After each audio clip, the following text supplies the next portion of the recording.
तारीख़ औराक में ना कुछ कहानियां ऐसी हैं जो सिर्फ अल्फाज का मजमुआ नहीं होती, बल्कि उनमें तलवारों की झनकार, ईमान की तपिश और साजिशों की सरगोशियां सुनाई देती हैं। आज हम उर्दू अदब के एक ऐसे ही शाकार दास्तान ईमान फरोशों की दुनिया में कदम रखने वाले हैं, जिसे इनायतुल्लाह अल्तमश ने अपने कलम से अमर कर दिया। तो आइए इस ज़बरदस्त सफ़र का आगाज़ करते हैं। ये सिर्फ एक कहानी नहीं है, बल्कि ये उस दौर का एक आईना है जहां ईमान की ताकत का मुकाबला गद्दारी के अंधेरों से था। ये हमें खुफिया मिशनों, जासूसी के भयानक जाल और अपने अकीदे के लिए दी जाने वाली कुर्बानियों की एक ऐसी ताकतवर दास्तान सुनाती है जहां हर कदम पर एक नई आजमाइश थी। तो इस सफ़र में हम 6 अहम पड़ावों से गुजरेंगे।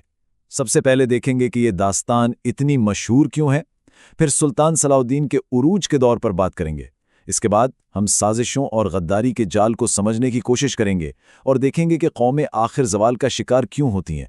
फिर हम बैतुल मुक़द्दस की तारीख साज फतह का जायज़ा लेंगे और आखिर में इस नॉवल के लाजवाल पैगाम पर बात ख़त्म करेंगे।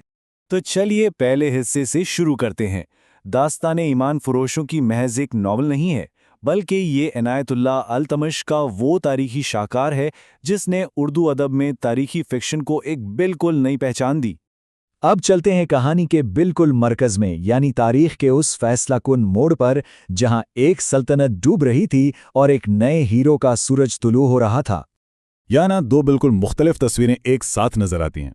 एक तरफ मिस्र में फातमी खिलाफत थी जो अंदरूनी कमजोरियों की वजह से बिखर रही थी, और दूसरी तरफ तारीख एक नए, निडर और ज़हीन लीडर सुल्तान सलाहुद्दीन अयूबी रहमतुल्लाह को उभरते हुए देख रही थी।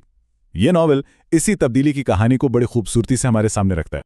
लेकिन फतूहात सिर्फ मैदान जंग तक महदूद नहीं थीं। असल खेल तो पर्दे के पीछे चल रहा था, और वो जंग थी साजिशों और गद्दारी की, जो कहीं ज्यादा खतरनाक थी।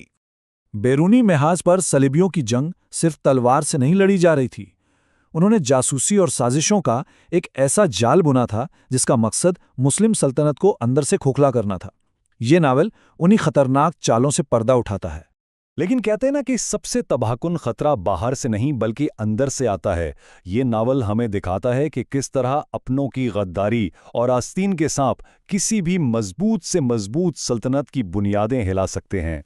और फिर उस दौर का सबसे बड़ा खौफ, हश्शाशीन, कातलों का ये लर्जा खेज नेटवर्क जो अपने खुफिया और खूनी तरीकों की वजह से बदनाम था, कहानी में एक मुसलसल और गैर मुतवक्के खतरे के तौर पर मौजूद रहता है। अच्छा, अब जरा कहानी से हटकर इसकी गहराई में चलते हैं, क्योंकि ये नॉवल सिर्फ वाक़यात का बयान नहीं है, बल्कि ये एक आईना है जो हमें दिखाता है कि अजीम कौमें आखिर क्यों और कैसे ज़वाल का शिकार हो जाती हैं। तो सवाल यह है कि कौमें शिकस्त कैसे खाती हैं।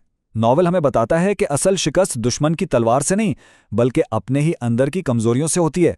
गद्दारी और बदउनवानी, इखलाकी पस्ती, दुश्मन की साजिशें, अंदरूनी इख्तिलाफात और सबसे बढ़कर इत्तेहाद की कमी, ये वो 5 जहर हैं जो किसी भी कौम को तबाह कर सकते हैं।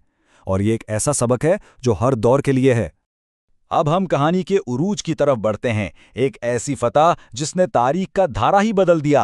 यह सुल्तान सलाहुद्दीन अयूबी की फौजी जहानत का सबसे बड़ा सबूत है। इस फतह का सफ़र शुरू हुआ मारकाए हत्तीन की फैसलाकुन जीत से। इसी जीत ने सन 1187 में बैतुल मुक़द्दस की आज़ादी का दरवाज़ा खोला, और फिर शाह रिचर्ड शेरदिल जैसे ताकतवर दुश्मन के साथ तारीखी टकराव ने सुल्तान की अज़मत पर हमेशा के लिए मुहर लगा दी।